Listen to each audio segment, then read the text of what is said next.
Brilliance Audio presents the unabridged recording of Ominous by Lisa Jackson, Nancy Bush, and Rosalind Noonan. Performed by Hilary Huber. Part 1. 3 Girls, 15 years ago. Chapter 1. They came, as expected. But this time there were 3, not just 2. All young, on the brink of womanhood, all with nubile, firm bodies. All unaware that he was hidden deep in the umbra of the woods surrounding the lake. The back of his throat went dry, and he licked his lips in anticipation. As the tallest one began to strip in the moonlight, he felt his dick start to come alive, thickening beneath his jeans and hardening in anticipation, as if it had a life of its own. He skimmed his fingers down his zipper, feeling his boner, smiling before reaching for his belt, and silently drawing his bowie knife from its sheath. He traced the smooth steel of the slightly concave clip point with the tip of his finger, and imagined the weapon plunging deep between the breasts of the girls who had gathered on the shoreline. Underage, they were here despite their parents' warnings, because they were brazen and rebellious and not good girls.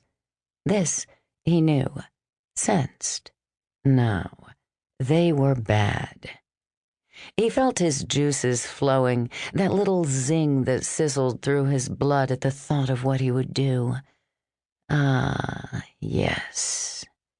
But first things first, he had to wait until the precise moment. Parting the branches, he watched, his heartbeat accelerating, his breath coming in shorter gasps. Moonlight was a ribbon on the smooth, unbroken surface of the lake, and the wind rustled through summer-dry branches, the hoot of an owl breaking the stillness. Come on, he thought, his blood tingling. Take it off. He'd been to his share of strip clubs, first sneaking in when he was underage, then later, when there was no fear of being kicked out, sitting as near the stage as possible, watching the dancers carefully peel off their clothes in the most titillating manner. Over the years, he became less interested in what was obviously staged, a practiced tease to turn on the audience and draw money from the viewers' wallets. But this, 3 girls on a dock at a deserted Wyoming lake, this was different. More real, more raw. And the fact that these near women had no idea that he was observing them was the ultimate turn-on. He squinted, then lifted his night vision goggles to get a better view. The tall one striding out to the end of the dock was a blonde with an athletic build, and he knew why. Shiloh.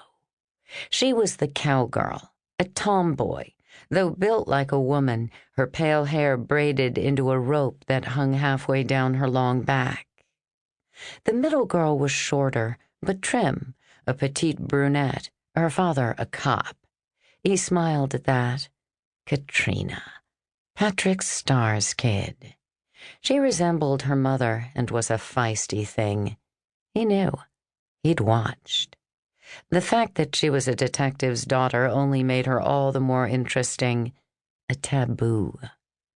But the third girl baffled him, and he didn't think he'd seen her before. Certainly she'd never come to swim nude with the others. He wouldn't have missed her. She was the smallest, petite. Her hair was probably some shade of red, he guessed, pinned into a topknot on her head. Despite her small frame, she had big tits. He couldn't wait until she yanked off that sleeveless blouse she was wearing and showed him off. Again his dick twitched. He wondered at the color of her nipples, pale and blushing, the kind that nearly blended into the surrounding soft tissue, or big dark discs with pointed little nubs that he'd love to suckle and nip. Now his damned heart-on was pulsing. But she was sitting on the edge of the dock now, hugging herself, hesitating. Come on now,